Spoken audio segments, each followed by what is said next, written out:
Welcome to the 400th episode of Embedded. I am Elecia White, here with Christopher White. This is it. This is where we close it all up, right? I didn't think so. Oh.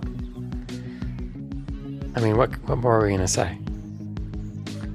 Well, today it's mostly going to be looking back, retrospective sorts of things. Okay. We have 400 things we can talk about. I was kind of tempted to just say all of the titles, like some poem, 44 lines about, or 88 lines about something. Yeah. I don't think that would be... After the first 100, I think that would start to get a little weird. I'd be surprised. Going through them, there were some pretty funny ones. Okay, when do you think we started the podcast? I think we started the podcast in 1988. And we shipped out cassette tapes to all our subscribers via first class mail. And back then we had 3 subscribers.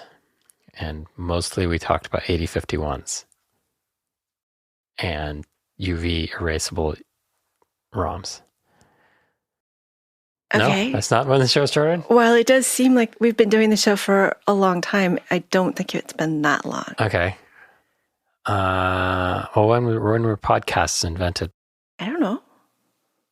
Okay, sometime after that. 2013 or 14? May 15th, 2013. Okay, so 9 years ago almost? Yep. Oh, that's too long.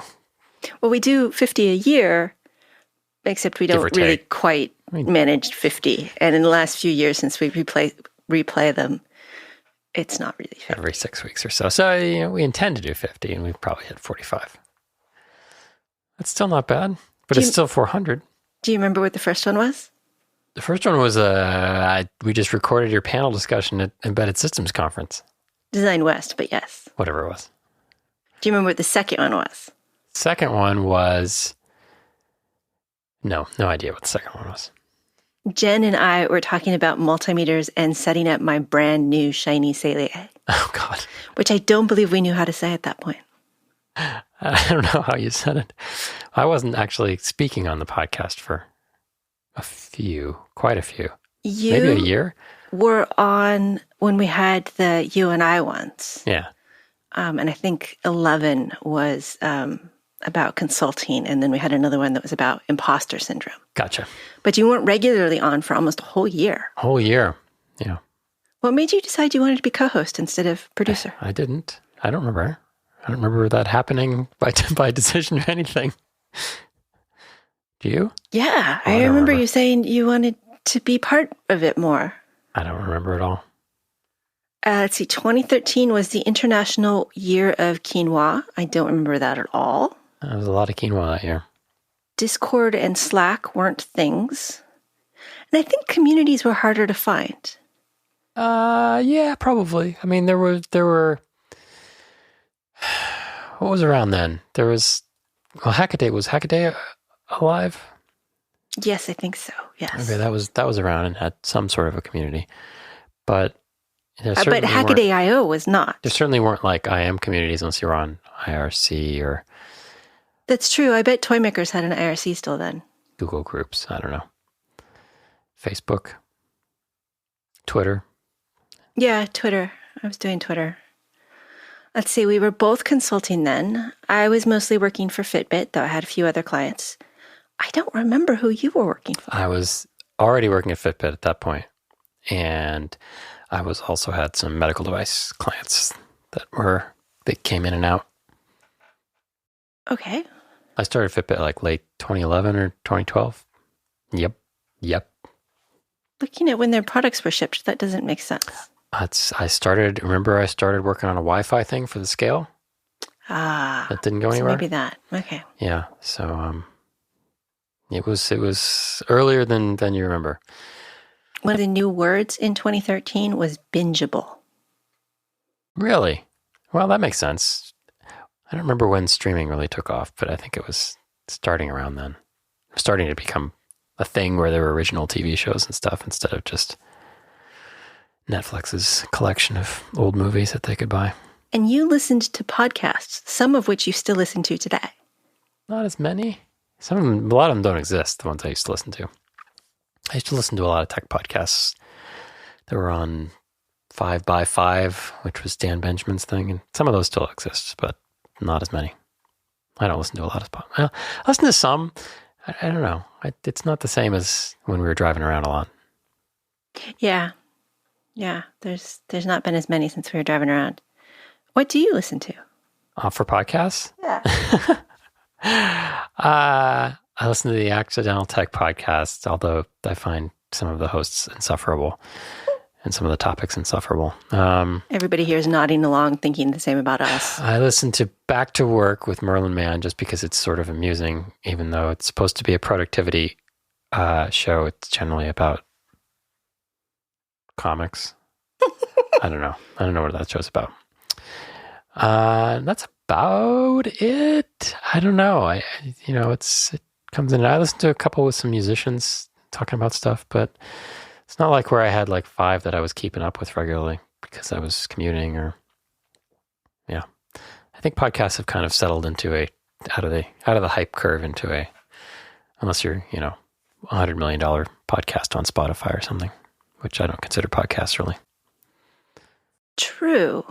I mean, it has gone up and down, and yet there is a much wider selection with better quality than there used to be. Maybe it's because mics got cheap. Mics got cheap and people learned how to do things, but yeah, there's a lot of podcasts out there now. Yeah. I didn't even know about the AMP Hour until 23 episodes in when they retweeted about Jerry Ellsworth episode. I did not either. That was kind of cool to find out that we had a cousin podcast. Yeah, I don't. And then so there weren't too many electronics. There was the Engineering Commons was around then too. SparkGap, I think they started a couple years later, and lasted a couple years. But there still aren't a lot of hardcore kind of development podcasts about embedded systems. There's lots of development podcasts, but I see a lot of them get named. Like everybody seems to have one. DigiKey and ST and Hackaday has had one and not a couple of times. Yeah. And I know there are some other good ones out there, but I don't listen to podcasts very often. I mean, the Unnamed Reverse Engineering podcast. We, of course, should say that one. That was implied with the AMP Hour. No, but they started way later. Oh, yeah. Let's see. Why did you want to start podcasting? I didn't. You made me do it. You said, Christopher, I really want to start a podcast that lasts hundreds and hundreds of episodes and takes our time every single week. I don't recall that's how that happened. It wasn't? No. Oh. You're saying this was my fault? I don't remember why. I think I thought we'd try it I don't remember why. Did we have something we really wanted to talk about? No. I took a very bad class in stained glass. Oh, right. Yeah. And I didn't want to take any more classes from the community center I was taking classes from. Gotcha. But I also wanted to have some sort of activity to learn. You were doing a lot of podcasts. You were listening to a lot of podcasts, and you already had a lot of equipment. And you said, well, why don't we try it? Yeah. Well, we'll do 6. And then we did 12. Yeah. And here we are 9 years later at 400. And I remember how excited we were when like 50 people listened to an episode. Oh my God. 50 people? Do you know how many people that is? Strangers emailed us and said things about the podcast. Good and bad, but strangers, people I didn't know that I hadn't browbeaten into listening to the show. Yeah. And 100 people listened to the show at one point.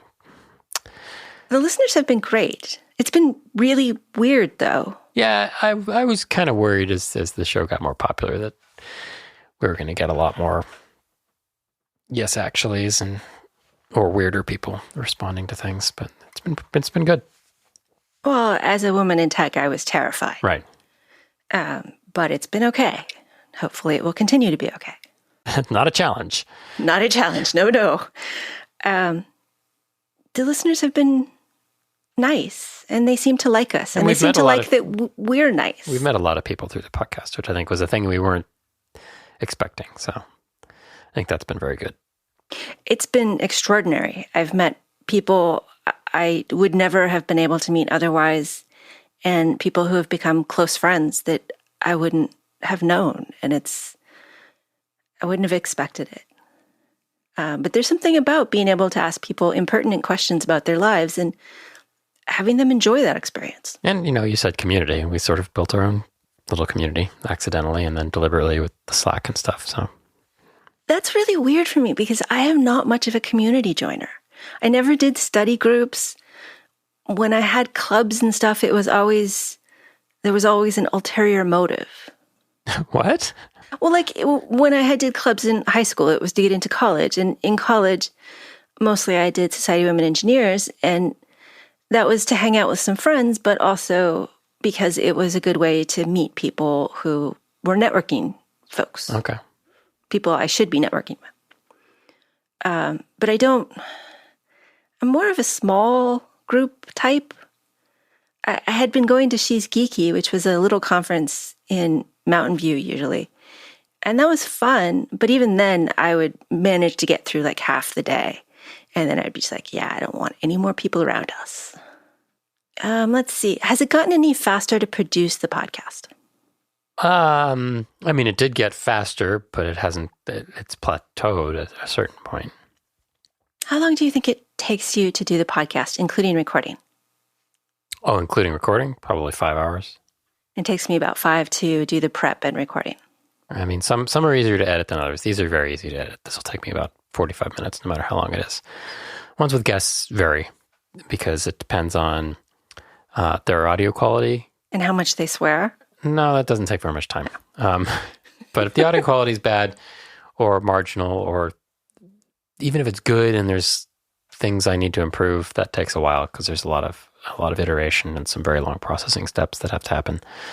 And just, it depends on the flow of the conversation. If there's a lot of back and forth, sometimes I have to pay more attention because sometimes there's times when people talk over each other and you really want to separate that out to make it more clear. And sometimes you just leave that because it's kind of the conversation. But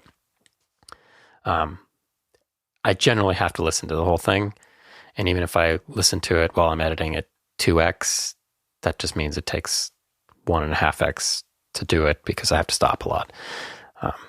So yeah, anywhere from an hour to 2 hours to edit generally. And then there's a half an hour of data entry and uploading and garbage that has to happen to post it. So yeah, it's about 5 hours a week probably. But I haven't really changed anything about the workflow in years. I have the same tools and same habits I always have. People have asked if, you want to outsource editing or something. And I really don't because I like how it sounds and comes out. And I'd have to be able to accept that it would be different and then not micromanage somebody and say, hey, here's 5 plugins I want you to use. And here are the settings because, I don't want to hear somebody, I don't know.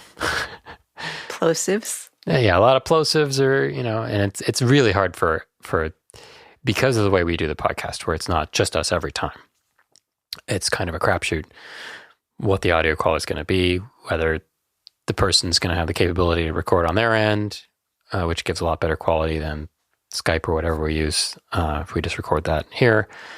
Whether their mic is good, whether they're sitting too close, whether the room is echoey, whether there's a lot of background noise. It's always different. And so throwing that at an editor, either they're just going to do the same thing every time, in which case the audio quality is going to be wildly different for guests or, so I'm happy to do it. It's fine.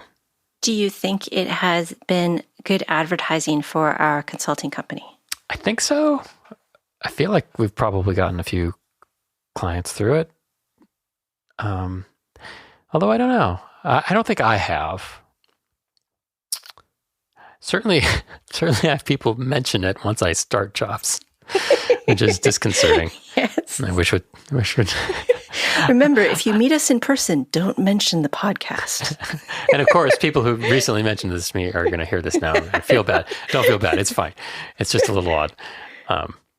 And I have to be careful not to vent about work too much or too specifically when I know because there's always somebody at some place that listens. So I'm always trying to be careful about not complaining too much. And I would never complain about anything bad at any place or specific, but even if I just complain too much about an IDE, sometimes I feel like that's an accusation. Why did you choose this IDE, client? I was like, you can choose whatever IDE you want.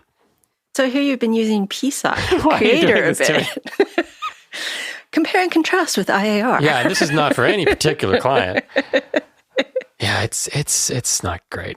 It's another one of those things, And every vendor's, it's like CubeMX or STM Cube IDE. The vendor decided, hey, cool, we can put some of our custom SOC tools into Eclipse. Check it out. And so STM put in CubeMX, and they took that external application and jammed it into their IDE. So it's kind of cool. You can set up your thing and whatever and set up your chip. Every time I do that, I push a button. It takes forever. It doesn't beach ball, so I don't even know it's doing stuff. So I end up doing the same thing like 5 times, and then the first one comes in, and my computer now is... And it generates the code, and people get confused, and sometimes it generates code and clobbers your code, whatever. Cypress has a similar IDE. It's also based on Eclipse, and they've also put their own custom thing in it. With Cypress, the PSOC chip, it's kind of a unique design. There's a block of configurable logic on it. Kind of like an FPGA. Yeah. Like a small FPGA. I think it's exactly like an FPGA with, basically cells. And that's what they use to set up all the peripherals and stuff. So if you say, I want 3 SPIs and I2C and blah, blah, blah, you drop those into the FPGA thing, and they've got a bunch of pre-made things you can drop in a visual manner. Like SPI with DMA. Sort of. Okay. DMA is a separate thing, but yes. And then you can edit those blocks, change the frequency, what pins it goes to, and all that stuff. And that all gets generated in a very FPGA-like manner. I think it's Verilog because it takes a very long time to do that part. And then once that's done, you don't rebuild it. So they've integrated that into the IDE, so that's great, but the IDE is still not great. It's very slow. I cannot make it build in parallel. It doesn't do it.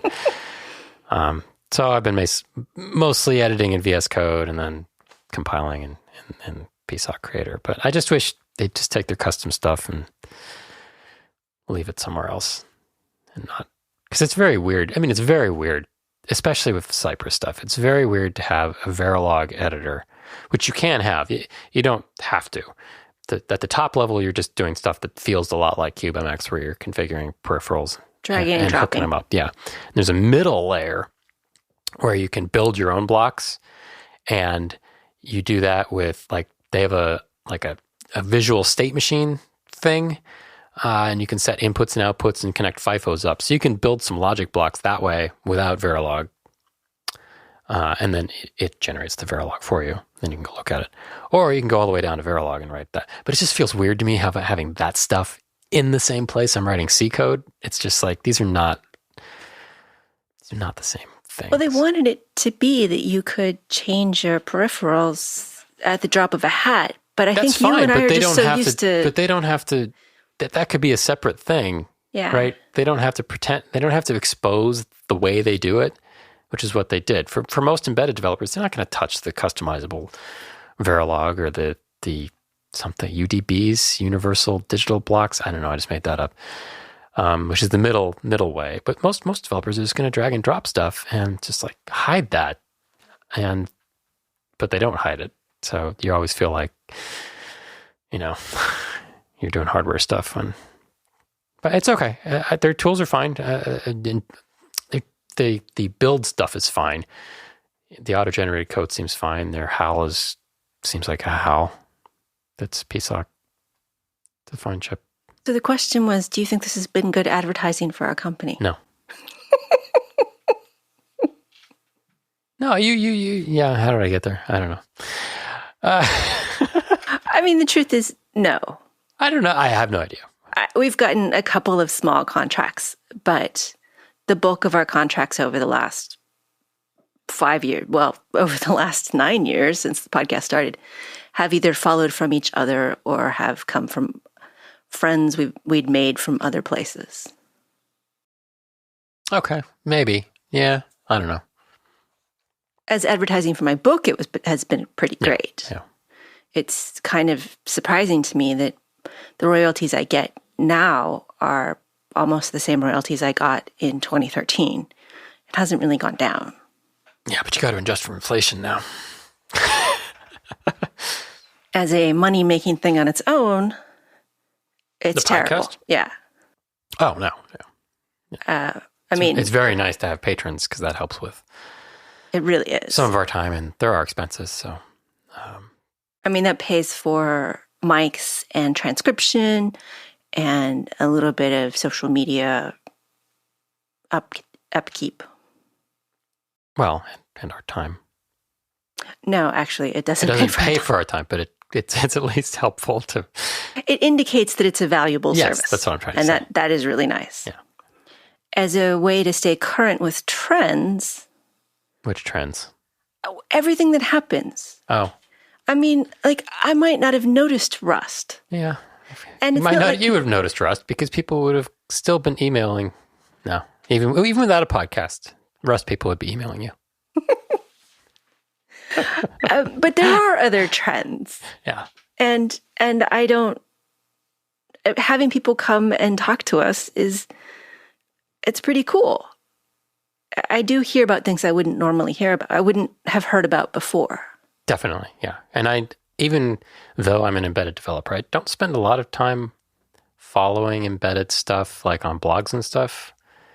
Like I generally follow general purpose computing stuff on blogs and tech, but not, for some reason, I don't keep up with what the latest haps are in the embedded world. I don't either. I mean, I'm more of a digger. Like if there's something I want to know more about, I'll dig into it. But if I don't get that initial, I want to know more about it, then the chances are I won't find out. And the podcast has been good about making me want to know more about everything, giving me more breadth. Yeah. And we hear about stuff that it's new too, like all the IoT management stuff and, the device management stuff. That's all relatively new. And it's been good to have people on to talk about that and, all that stuff. And we hear about fringe stuff too, which is great. And I think that's important too, because sometimes fringe stuff becomes non-fringe. And the maker community, I was way more on the outside. And now I have a lot more respect for the people who are doing awesome things and able to do art with the technology I see as technology. And I find that fascinating. I guess that's why we end up having quite a few artists on the show. Well, yeah. The show is weird. And yes. To a large degree, we talk to people who we want to talk to. That's all we talk to. Yeah. But by that, I mean, it's not always going to be a show about wires. Well, that's the thing. The show is about people. Yeah. It's really about the people who are working with the wires. And the wires come in because you're talking to them about working with it. But it was never supposed to be a show about how do you use I2C. I thought you were going to say IAR. Or IAR. Next week's show is all about how to use IAR. Actually, next week's show is an in-depth look at state machines. You didn't need to correct me. You knew I was kidding. I knew you were kidding, but I also wanted to point out that we were going to have a technical show. Maybe somebody's excited about learning to use IAR. If you are the sole person who is excited about learning to use IAR, who would listen to a full podcast about the key commands behind IAR and other fantastic things like being able to copy registers out of the debug window, just let us know. Drop us a line and say, I want the IAR show. This week's show, by the way, is sponsored by IAR. I don't think so. Oh, no? No, I don't think so. I think we'd have to say nicer things. Those were fine things. Let's see. Things that have changed between 2013 and now. other than your age. Nothing has changed. It's all been great. It's been a wonderful time in the last few years. Well, I'm going to ignore the giant pandemic in the room. What has changed in the world of embedded systems since 2013? Or just in general? I don't know. I think the tools, even though it still feels like things are pretty behind, it feels like there's a lot of things that are getting better and people working hard to try to improve from where things were then. I mean, there's a lot of people actually thinking about these problems instead of complaining about them. I'm definitely on the complaining side. I mean, people use GCC and Clang now. Yeah. And that was not really, and I mean, you could, but you were definitely kind of out there for it. Yeah. And that works much better. There's been a lot more open source kind of momentum in embedded. How so? I was actually thinking about open source lately. Well, I mean, there's all the RTOSs. That's true. Free RTOS. I mean, even if it wasn't RTOS then, and Minute and Zephyr, yeah, those are all pretty magical. But yeah, there's a lot of open source stuff, and even NewLib and alternatives to libc and stuff. The development tools have gotten better. Like you can live, if not just GCC, but you can have a very good editor that is not Eclipse. VS Code. VS Code is really very cool. Yeah. I don't know how often I need to say that, but as somebody who tends to try not to fall in love with an editor, you can pry my VS Code from my cold hands. I feel like it's easier to find sample code about almost anything. Driver sample code. All the peripherals. You want to put in an accelerometer and a gyro? There's code for that. Yeah. You want to put in a custom TFT? Okay, you have to deal with the custom part, but other than that, there's code for that. That's been really amazing. I never thought we would get to the point where we were using other people's code so easily.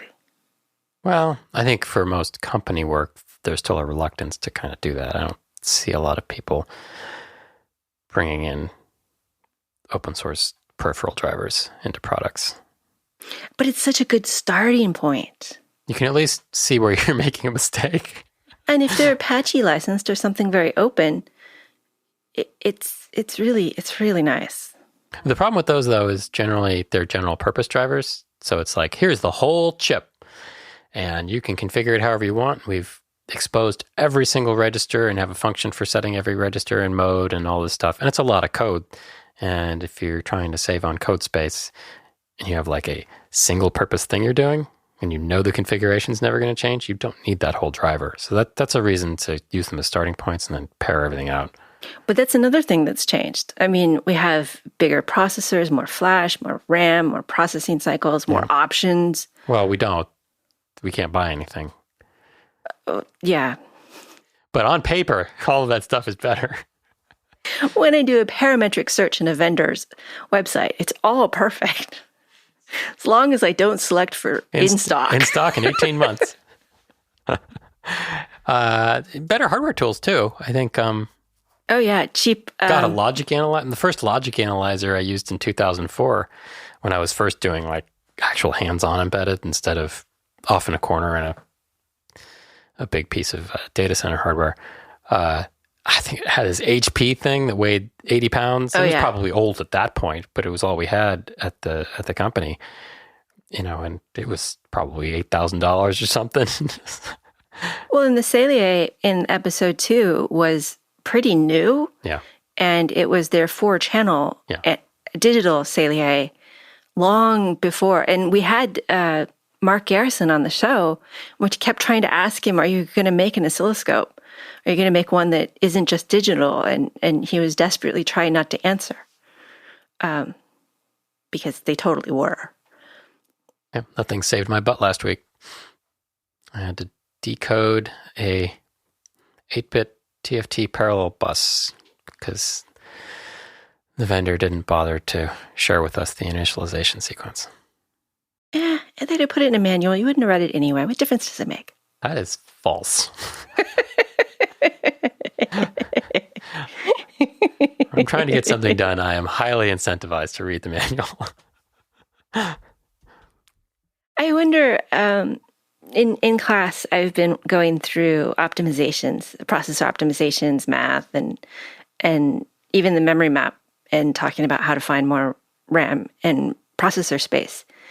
And now that we have so many more options for processors, it doesn't seem as important anymore. And they're so cheap. Well, I mean, yes and no. Now it's about power. Yeah. There's still ways to burn a lot of money making a product. So it's nice that the processors are cheaper, but other things fill in for that. Expensive sensors or displays. Displays. It's no longer acceptable to have a monochrome LCD display without a backlight. Okay. And if you really want to be able to get rid of all your RAM in one go, just buffer from some display stuff.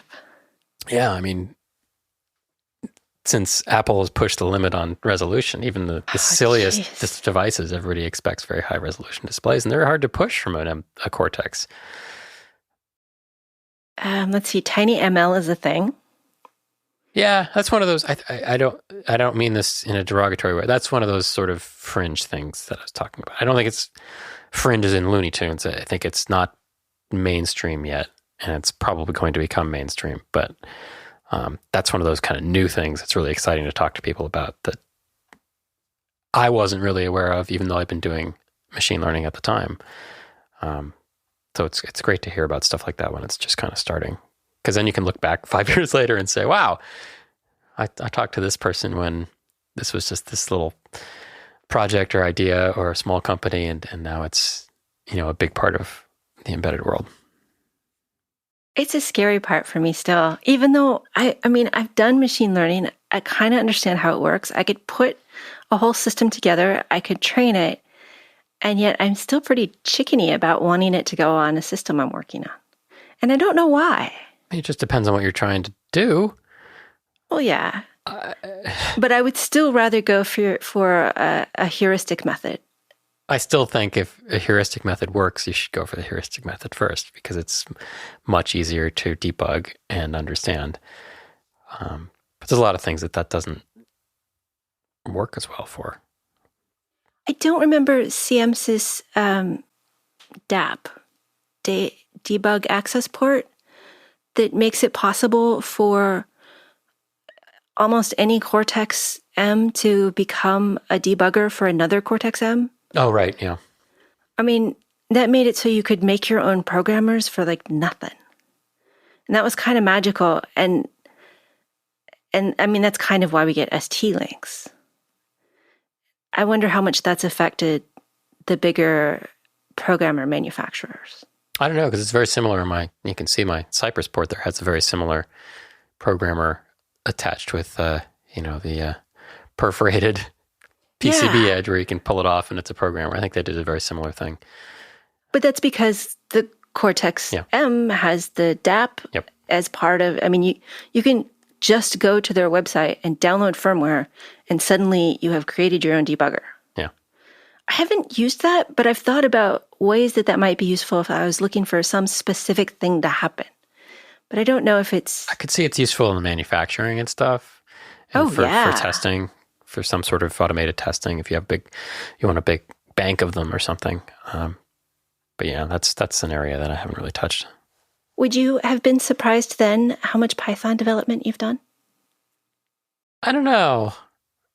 Even in like 2007 or 8, I was in groups where a lot of Python development was happening. So I was aware of it. I probably should have been doing what I was doing in Python at that company. But yeah, probably would be surprised by how much I'm doing now. But that's because that's the ML stuff I'm doing. I don't know that I would have been doing a ton of Python without being in that area. I did some at Fitbit when I was just writing little tools and stuff, but I was very not good at it. Now I'm just marginally bad at it. There's no way you started in 2011 at Fitbit, because I didn't start until after 2011. No, I'll find the email. I have the first email from you know who. was November of 2011. I remember driving up. You were already there. I drove up and we had a meeting with everybody. And they wanted stuff with the scale. Because you didn't want to do the scale. I did the scale. You didn't want to do the Wi-Fi on the scale. Well, yeah, but then And back then they were using Wicked, which had not even really come out yet. And so I spent a lot of time with the Wicked development kit discovering that there were big pieces of code that were just empty functions in the Wicked development kit. Yeah, it was cool. To be fair, that was the second scale. Yeah. No, that one never came out. That project Right. was canceled. They did a second scale later, much later. But the one I started with was canceled. And then I switched over to the first smartwatch thing, the Surge or whatever it was called. I think it was later than that because my book came out in 2011 and they found me from my book in the spring. So that would have been 2012. So that's So why. maybe it was November 2012, but it was not 2013. I know that for a fact. Why are we arguing about this? I don't know. Hey, folks, you want to argue about dates with us? Call in now at when did Chris start working at Fitbit? .com. Do you think this is important? No, I don't. I don't think this is important at all or interesting. Oh, and I lied. My first email from them is 2011. Uh-huh. But it was right after my book came out because that was how they found me. Okay, sorry. We talk more about software stuff like unit testing and continuous integration. So that's good. Well, that was one of those things that I felt like got better too. They weren't really happening too much in the pre-2010 era with embedded. Certainly with regular software it was. Prototypes are faster, much faster than they used to be. And Too fast. dev kits are cheaper. Yeah. Let's see. And more IoT stuff. Mm. Although now I can actually say that without barfing. That's good. That's It's improvement. just a pause now. There were words that were invented. Okay. What does that have to do with anything? Nothing. Except that Zoom, as in video conference, didn't become a word until 2014. That seems way early. I know. I had to look it up, but yes, it really was. Wait, they put that in the dictionary in 2014? Yes. Huh. And they put Zoomer in the dictionary in 2017, but it has nothing to do with the program. It's a person born in the late 1990s and early 2000s, which could be people who are listening to us. Wow. What? No. And for some reason, Murder Hornet didn't make the list until 2020. It was a busy year. Wow, NFT was 2017. I could have been hating on that for a lot longer. Cryptocurrency started getting into the language sooner than that. Way sooner than that. I remember. Yeah, that was a long time ago. Yeah, so it's been a really long time. It's been fun. It's still weird that the shows that listeners like aren't necessarily the shows that we think are the best. And that's been very eye-opening to me. You know nobody can see you nod, right? Sorry. Nod.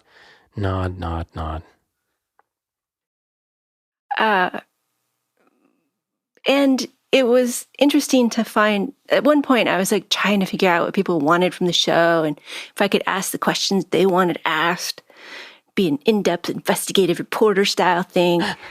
And then I realized that the shows that people like are the ones that I'm asking what I want to ask and pretty much ignoring. I think it's an enthusiasm thing, right? I mean, if they feel like we're interested, then we ask better questions and people respond to that.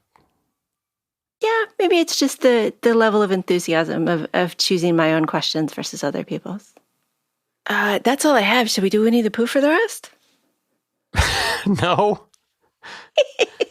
But Owl is here. Uh-huh.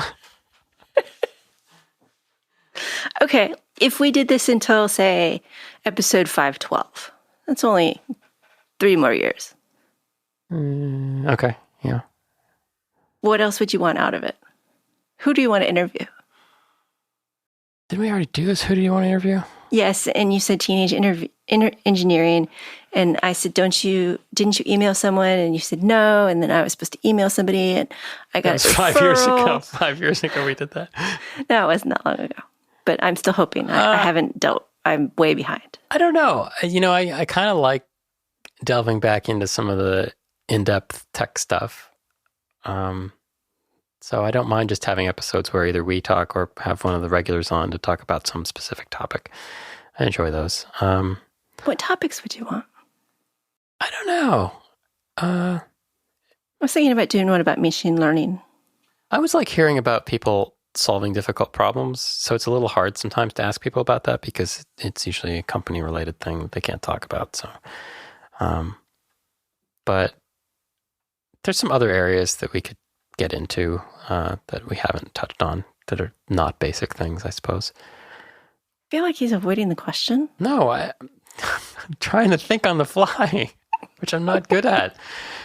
Well, for instance, we've talked about debugging and we talked about interrupts and those big common topics, but there's uncommon stuff too. Like, how do you do DMA? We've talked about low power. That was good. It's hard because I don't know what we've already covered. When did we talk about low power? With the Dual Scope. Yeah. Creator. Cool. Whose name I should remember. That's okay. 400. Yeah, I don't know. It's so hard. That's a hard question to answer after talking to, having 400 shows. Like, it's like saying, well, what are you going to do to spice things up and make it new? It's like, we did 400 shows. We pretty much covered it. So the actual hard part is how do we not kind of feel like we're repeating ourselves? I think a little bit of repetition on some topics is good because there's always the chance that someone will have a different perspective or sure. Time passes and our perspectives change. I was realizing that my perspectives have changed regarding how to set up like a main loop, and that I have never really talked much about that. We talked, I know this is a little weird because we did this out of order, but next week's guest, Miro, talks about that.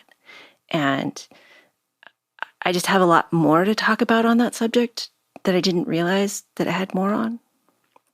I mean, I have a lot to complain about. You we talked about the things that have changed. I'm more upset about the things that haven't changed.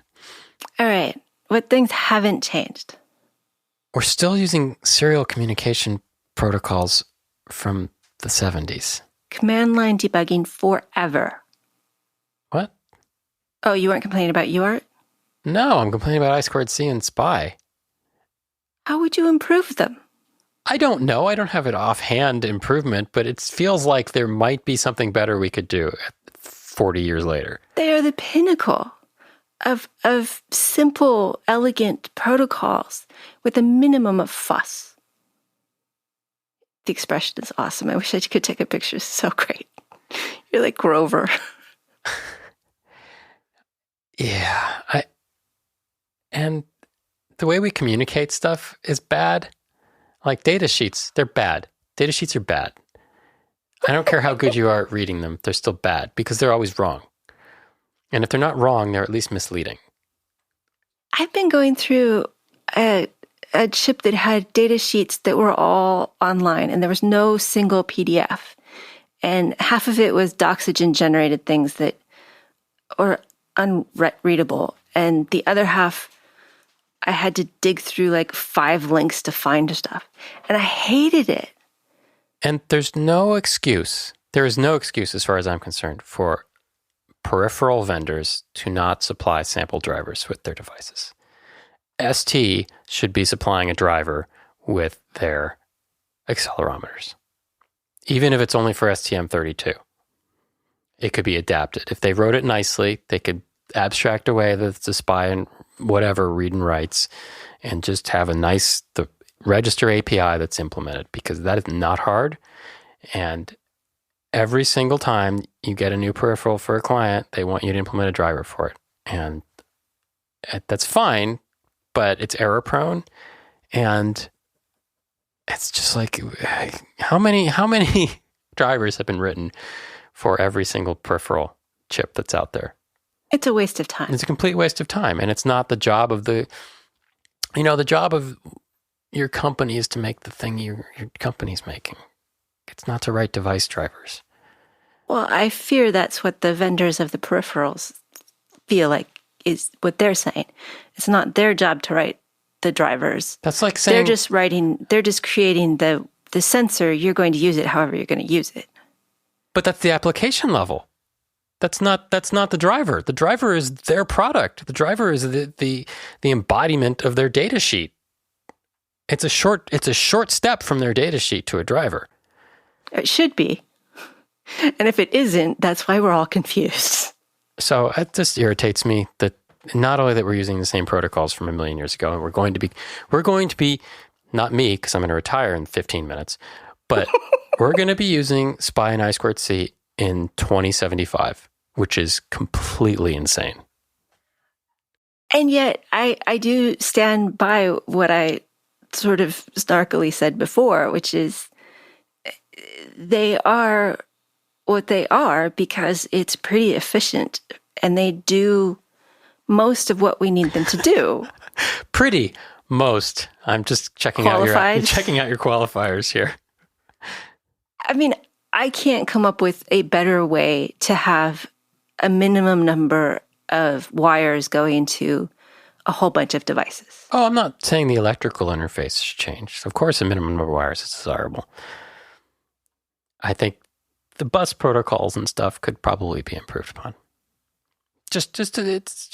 I mean, SPI doesn't really have any bus protocols other than you have to read and write at the same time. And you have to know about CPOL and CPHA. Go on. I'm sure an electrical engineer is going to jump down my throat, but there is no reason for there to be 50 million different slight variations of this serial protocol. But don't you want the puzzle of figuring out whether it's red on the rising edge or the falling? I don't care. It doesn't matter. It doesn't matter. I've had some pretty good luck when I can't or don't want to be bothered with the data sheet, putting it on Azalea and just changing the parameters there until I see things. Yeah, that's great, but it's a pain in the butt. And that's not great engineering. I want to be able to say, I read the data sheet, this is why I did this, but it doesn't, you're right. So one of the cool things about the last 10 years has been a gradual shift towards modular development, at least for prototypes, where you can piece things together in really easy ways at a hardware level. Like you can buy this base board and they have a lot of different connector systems from, the Arduino, what do they call them? Headers? Shields. Raspberry Pi hats, all that stuff, which are just basically, connectors, pin connectors to other stuff like the quick connector and all the things that Adafruit and SparkFun have. So that's gotten really great where you can just kind of piece together a system without doing any board design to start with and try out ideas. I don't feel like software I think the software from those people works that way. I don't think software for professional development has gotten to that step. And I think that's the piece that I want, is I want to be able to piece software together a little easier without having to reinvent the wheel all the time. I didn't used to read very much code. I always have liked writing code better than reading code. But one of the things that has shifted over the years has been my willingness and ability to read other people's code and not just want to write it all myself, which inevitably means writing new bugs. I mean, we're paid hourly. So if, writing drivers, I'm talking against interest here. That's true. But we should be like, it should be as slow as possible. But no, I don't want to be bored. I'd rather be, and maybe this is my bias, but I know people enjoy that sort of work. So that's fine. But I generally enjoy, at least being around the application level a little bit, doing some of the stuff that's specific to the product. And if there's a device driver that's specific to the product, which often there's some weird sensor or some new thing. That's fun. Like, Yeah. I don't expect every piece of hardware in the universe to come with a device driver because that's not practical. But yeah, I feel like, having worked in the application side of things for a couple of years, it's still a very, very different world. It's still much easier to not have to reinvent the wheel on the application development side of things, iOS, Android, whatever, because there's just a huge, huge library of stuff that works, that people use 90% of the time. It's great. How do you find what people are using? And because most of the time it's built into the thing that the vendor supplies. Like Apple has 80 frameworks for whatever you can imagine. And I don't have to go grab. Too many. No, it's not the number. It's not there aren't 80 for each kind of thing. What I'm saying is that sometimes it is hard to find what you want. I mean, I've been looking at CMSIS for class, and I have realized that there's a lot in there that I used to use, and I still should, but I don't because I have other example code, and the other example code uses a different path. And so I can't use this thing. I can't use this. I'll call it a framework, although it's more of a library, because it's all a house of cards. A is built on B and B is built on C and all the way down. That's a major problem, is this dependencies and things. I'm not saying it's easy. Okay. But we do need more standardization and modularity. Yeah. It feels very different. I think the excuse has been, we're resource constrained. And now we're not nearly as resource constrained. We're not nearly as resource constrained, and there are ways around that. Totally. Not just in terms of writing more efficient code, but, the build systems can be better about bringing stuff in but yeah, it's... But pound-defs, oh. Well, that's C needs to go. I mean, I don't have a problem with C, but I do have a problem where they write one file and it's supposed to work on 97 different things. And so you have 100 pound-defs that mark in and out different pieces, and it's impossible to follow. Yep. I would like to be able to take that file and say, this is the pound-def I have. Just make me a new file that is all the code that's going to run. Well, that's the problem with my driver's idea is it's a monkey paw, because somebody would deliver that and it would look just like that, because it would be a continually accreting, there you go, everyone, file with different, tweaks and platform. That's not what I want. No, but if you had that and you had a way to say, just give me this version of it. Yeah. Filter it out. Filter out everything else. Isn't that there are things that do that, right? Well, I think about the SVD files that are XML, and they describe the processors so that things like Embed and Platformio can deal with different processors, can know about different processors without having to deal with all the vendors. But wasn't that CMake's claim to fame, is that it can manage some of that stuff better? But I guess it still has to be done with pound defines in the code. I don't know. I wasn't part of the book club on CMake. Patreon, our Slack group that did the CMake.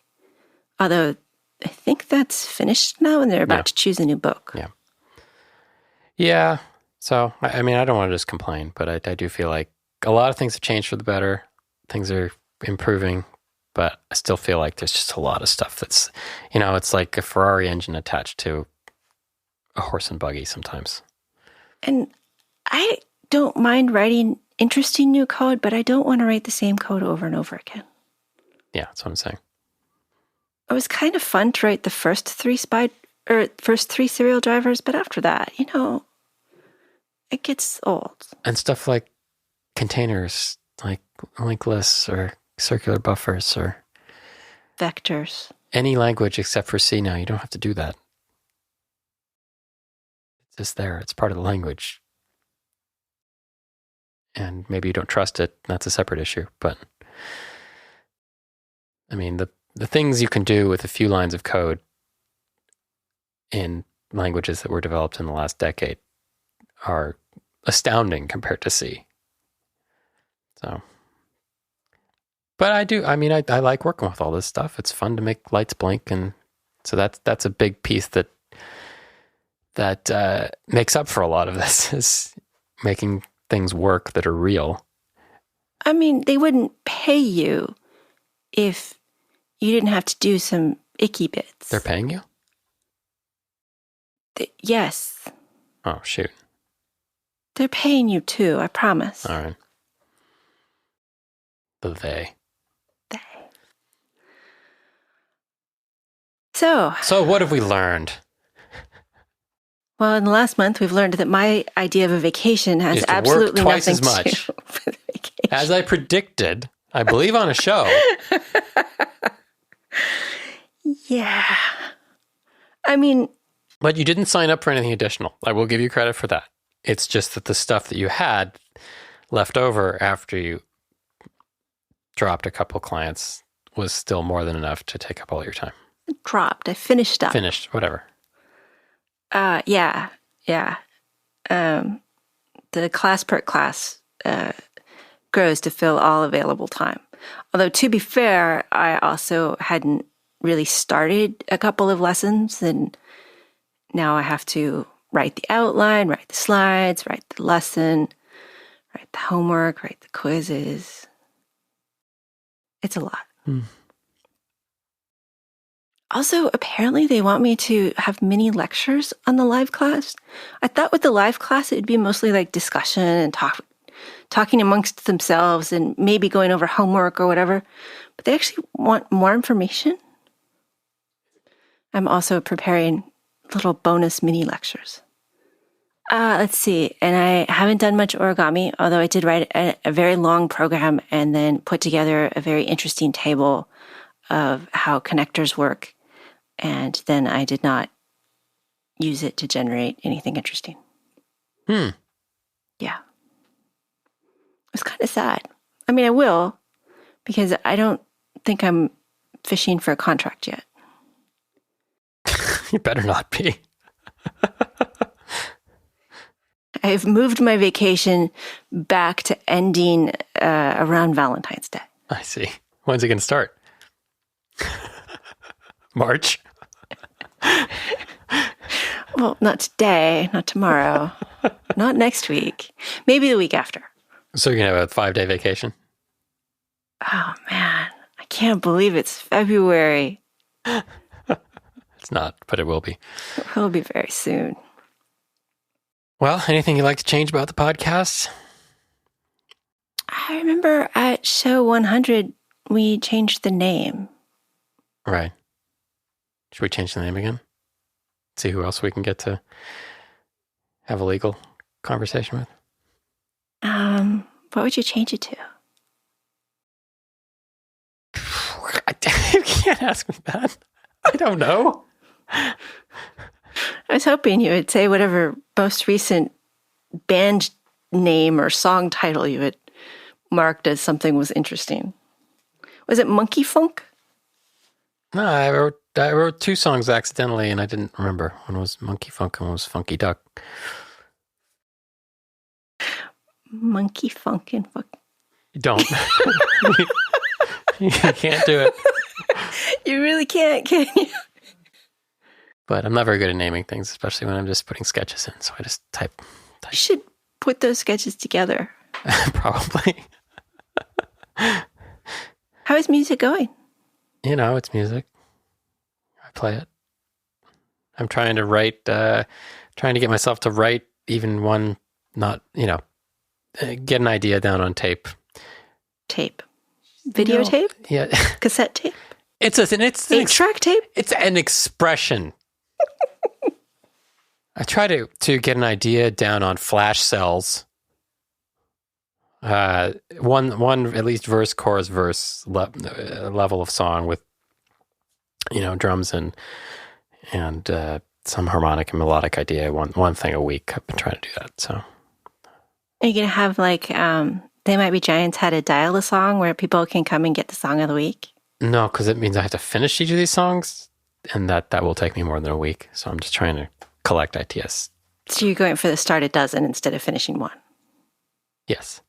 Cool. It's not that interesting to me to spend a month on one song. But, yeah. I don't know. I don't know if any of them will see the light of day. At least one of them I'm going to ship to my brother, and we're going to probably work up. But, well, two. One I already sent to him, but that's not for general use. It's a Kickstarter bonus item for somebody. Right. The person who got a song written for them. Yes. All right. I think if the last listener hasn't left yet, we should probably tell them to go home. The show's over. You know, you can listen to one show every day of the year and still have extras left over. That is how 400 minus 365 works. It's just kind of cool.